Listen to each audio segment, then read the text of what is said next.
Parents പണ്ടേ ടോക്സിക്കാ. അതൊരു toxic relationship ആയിരുന്നു.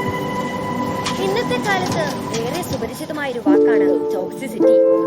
യഥാർത്ഥത്തിൽ നമ്മുടെ എല്ലാം ജീവിതത്തിൽ ഒരിക്കലെങ്കിലും നമ്മളും ഈ ഒരു ടോക്സിസിറ്റിയിലൂടെ കടന്നു പോയവരാകാം. അതൊരു പക്ഷേ റിലേഷൻഷിപ്പ് തന്നെ ആവണമെന്നൊന്നുമില്ല. നമ്മുടെ എല്ലാ കുടുംബങ്ങളിൽ നിന്ന് തന്നെയാവണം അതിന്റെ ആരംഭം. ദഹിക്കാൻ കുറച്ച് വിഷമമുണ്ടാക്കുന്ന ഒരു വസ്തുത തന്നെയായിരിക്കാം ഇത്. പക്ഷേ ചില കാര്യങ്ങൾ അംഗീകരിച്ചേ മതിയാവൂ. വീട്ടിൽ ആൺമക്കൾക്ക് കൂടുതൽ പരിഗണന നൽകി പെൺമക്കളെ അടക്കി ഒതുക്കി വളർത്താൻ ശ്രമിക്കുന്ന മാതാപിതാക്കൾ, അതെ, അവർ തന്നെയാണ് നമ്പർ 1 ടോക്സിക്.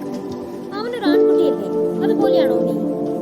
ആൺകുട്ടിയായാലും പെൺകുട്ടിയായാലും അമ്മയ്ക്ക് തൻകുഞ്ഞ് പൊൻകുഞ്ഞ് തന്നെ. ഇക്കാര്യങ്ങളെല്ലാം പക്ഷേ ദൈവത്തിന്റെ സ്വന്തം നാടായ കേരളത്തിൽ വൈകിയെത്തിയ പരമാർത്ഥതകൾ തന്നെ എന്ന കാര്യത്തിൽ യാതൊരു തർക്കവുമില്ല.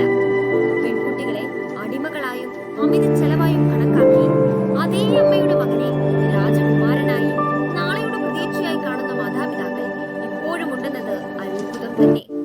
മക്കളെ മക്കളായി കാണാൻ കഴിയാതെ മികച്ച വിദ്യാഭ്യാസം നൽകി നാളേക്കുള്ള ലാഭം കൊയ്യുന്ന ബിസിനസ്സായി മാറ്റാൻ ശ്രമിക്കുന്ന അച്ഛനമ്മമാരെ മാറി ചിന്തിക്കേണ്ട സമയം ഇനിയും അതിക്രമിച്ചിട്ടില്ല.